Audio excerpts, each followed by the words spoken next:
Spacecraft Navigation.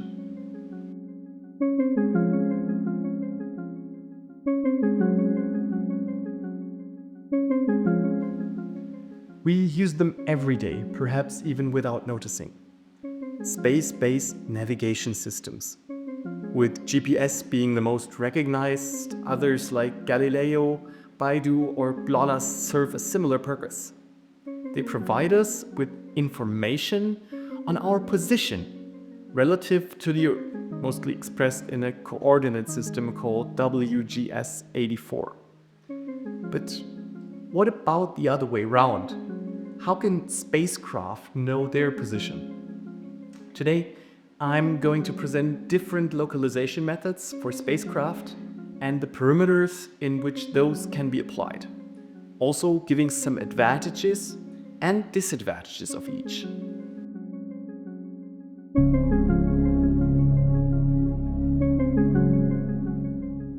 What is navigation and why do we need it? Almost all man-made spacecraft are built to serve a very specific purpose. They provide communication services, carry scientific payloads, and much more. But all these missions have one thing in common. The spacecraft needs to be positioned in a specific orbit around a planet or the sun. Accuracy and stability are key factors here. But in order to correct a course to the desired one, knowing its position in space, it's indispensable to any spacecraft. In Earth's orbit, an increasing number of satellites in operation and decommissioned create a need for obstacle avoidance. And far from Earth, such as on Mars, demanding new missions require precise approaches and landings.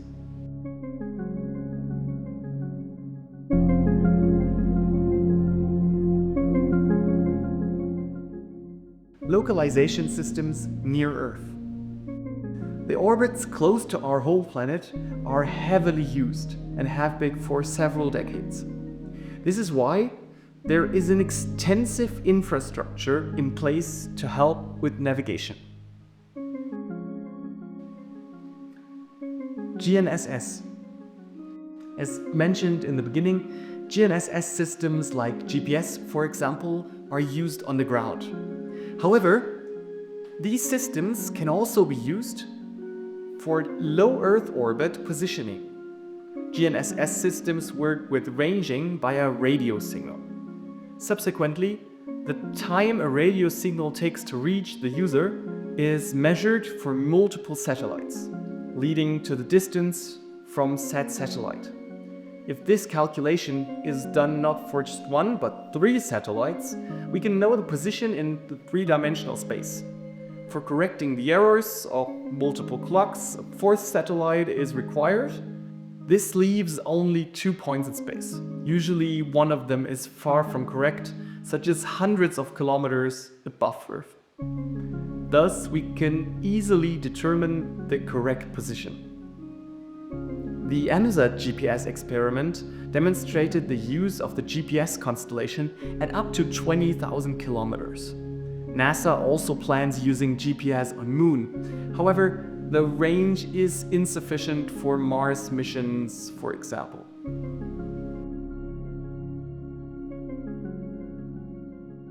Satellite laser ranging, SLR.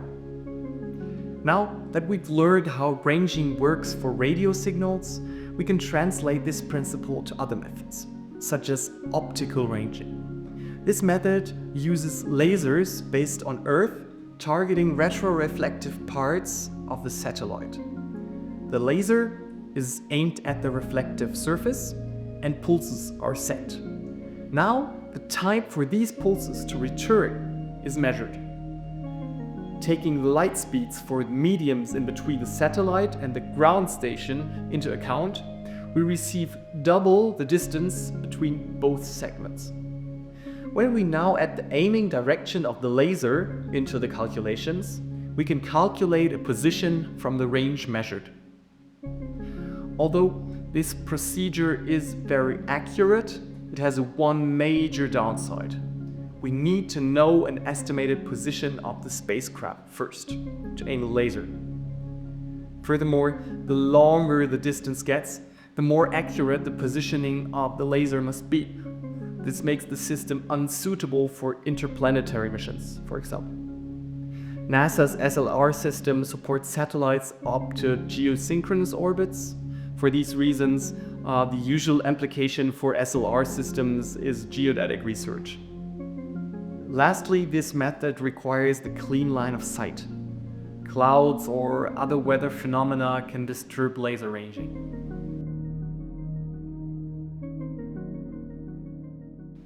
Radar tracking.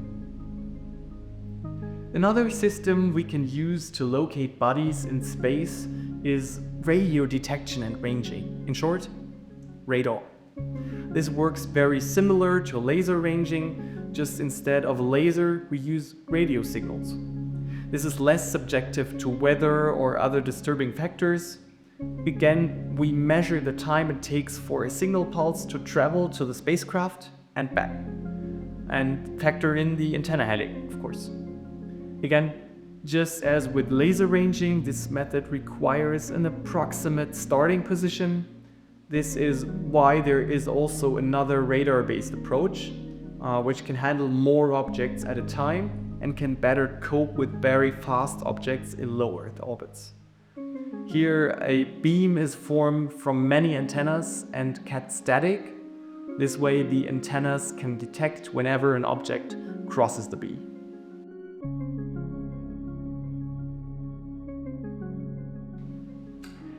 DORIS.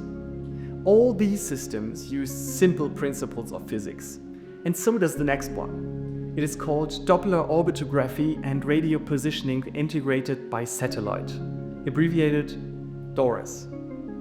The system was developed by French space agency CLES in the 1980s. It uses the Doppler effect to determine how fast the satellite gets closer to or further away from a ground station. With a system of over 60 ground stations, a central computer calculates the position of the spacecraft.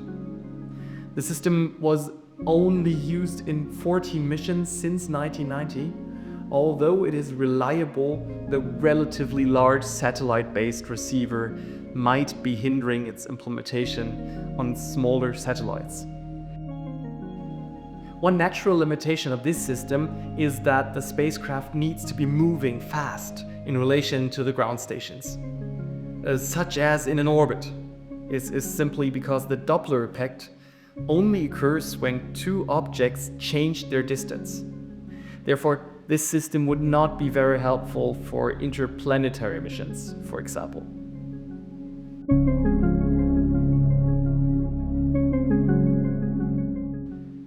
Extraterrestrial navigation. For those who followed updates on space research missions in the last years, this might not be surprising, but more and more missions are scheduled to leave Earth's orbit.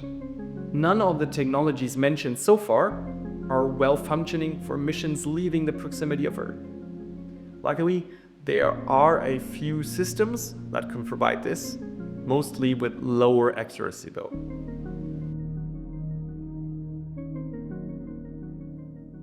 Radio frequency ranging.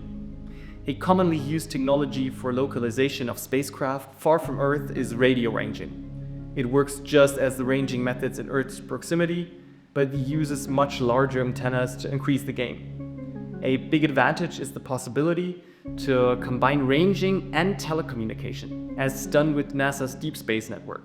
This way, there is hardly any additional infrastructure required, since the Deep Space Network is required for telecommands and telemetry anyways. The DSN consists of 3 antenna complexes located in California, Mojave Desert, near Madrid in central Spain, and near Canberra in southeastern Australia.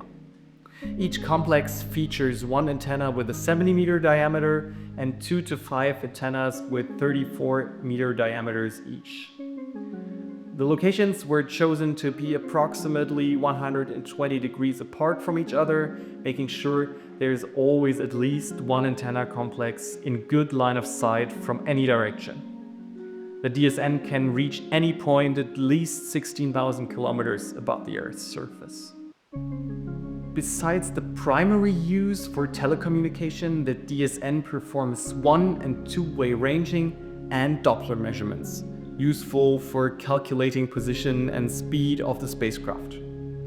As for the accuracy of such networks, the deep space network set up by the European Space Agency, ESA, is reported to have an accuracy of below 4 kilometers per astronomical unit. For now, all techniques had one feature in common. They rely on technology installed on Earth. This has proved successful for bringing man-made probes to all planets of the solar system, but whilst for closer planets like Mars, ranging by the DSN was sufficient, it might not reach tolerances of up to 200 kilometers at the distance of Pluto, for example. When thinking further, perhaps even about probes leaving our solar system, other techniques have to be found.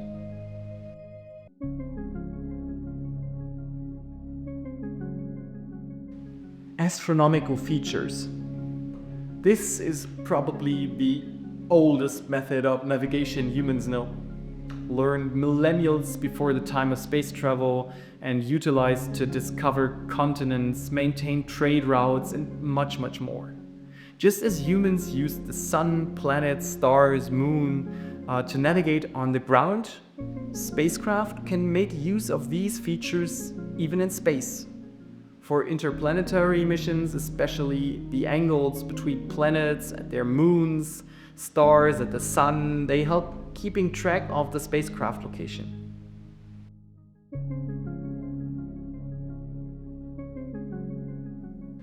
Pulsar navigation. In recent years, astrophysicists have brought up another solution to navigation, independent from Earth and even our entire solar system.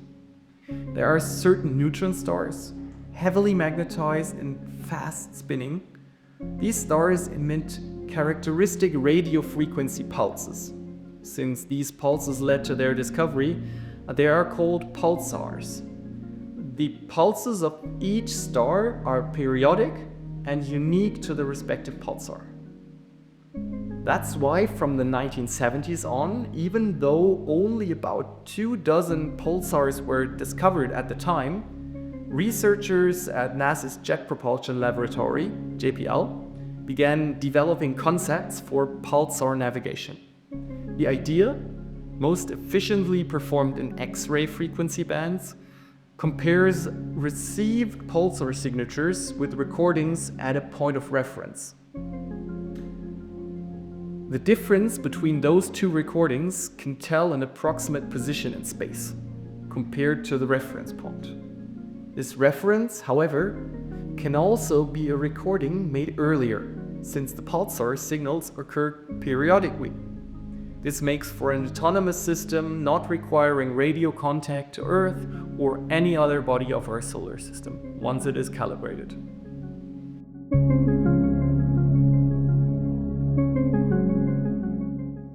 Future solutions.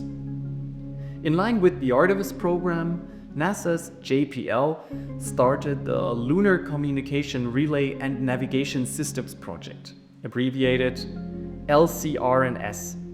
As part of this project, NASA plans to place GNSS hardware in orbit around the Moon and on its surface. This aims to help following spacecraft during approach and landing. When looking at Mars missions, such a system may be even more important. This is due to the transmission time to Mars being between 4 and 12 minutes one way. With a delay of up to 24 minutes, any approach to real-time remote commanding of spacecraft from Earth becomes unfeasible.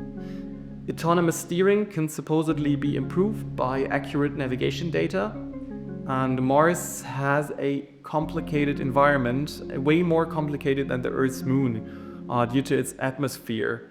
In the end, the LCRNS project aims to gain experience in this field, and in the end this will show which kind of system will be favored for Mars.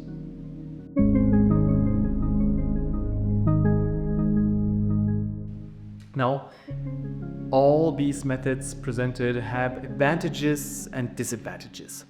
Some might be exceedingly popular, some rarely used. But they all have in common that they serve the purpose for which they were designed. Perhaps some techniques may become irrelevant in the upcoming decades, and hopefully new ones will be discovered, ultimately helping to improve life on Earth and discovering some of the remaining secrets of our universe.